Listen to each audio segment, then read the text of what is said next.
நான் என் பேர் பீதாம்பரம். நான் எனக்கு வயசு இப்போ 70 வயசு ஆகுது. இஏடி பாரி நிறுவனத்தில் 40 ஆண்டு காலம் பணி முடிந்து வீட்டில் இருந்தேன். ஒரு 2 வருஷத்துக்கு முன்னால் எனக்கு ஒரு அசாதாரண ஒரு சூழ்நிலை ஏற்பட்டு 2-3 டாக்டர்கிட்ட போய் நான் பார்த்தேன். அது சரியான முறையில் இல்லைன்னு இமிடியேட்டாக நான் திருமலை மிஷன் ஆஸ்பத்திரி ஞாபகம் வந்தது. அந்த ஆஸ்பத்திரியில் நேராக வந்த உடனே என்னன்னு கண்டுபிடிச்சி இமிடியேட்டாக என்னை ஆம்புலன்ஸில் ஒரு 1.5 மணி நேரத்தில் இந்த நிர்வாகமும் அந்த மருத்துவரும் சேர்ந்து என்னை உடனே சிஎம்சியில் கொண்டு சேர்த்தாங்க. எனக்கு 4 பிளாக் இருக்குது தெரிய வந்தது. உடனே எனக்கு 2 பிளாக்கும், ஒரு மாதத்துக்கு அப்புறம் இன்னும் 2 பிளாக்கும் முடிச்சு இன்றைக்கி நான் உயிரோடு நல்லபடியாக இங்கே உலாவரேன்னு சொன்னேன்.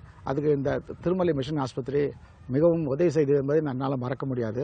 அதிலும் குறிப்பாக இந்த நோய் முதல் நாடி அது தணிக்கும் வாய் நாடி வாய்ப்பை செயல் என்று சொல்வார்கள். குறிப்பிட்ட காலத்திலே குறிப்பிட்ட நேரத்திலே சரியான மருத்துவம் கொடுத்தாங்கன்னா எல்லாருக்கும் இது எவ்வளோ வசதியாக இருக்கும்போதுக்கு இது ஒரு உதாரணம்.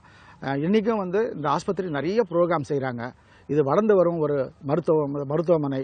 இது மேலும் மேலும் வளர என்னுடைய வாழ்த்துக்களை தெரிவித்துக் கொள்கின்றேன். இது என்னுடைய குடும்பத்தின் சார்பாகவும் நான் சேர்ந்த நகரை சார்ந்தும் என்னுடைய இந்த வாழ்த்தை தெரிவித்துக் கொள்கிறேன். வாழ்க இந்த திருமலை மிஷன் ஆஸ்பத்திரி.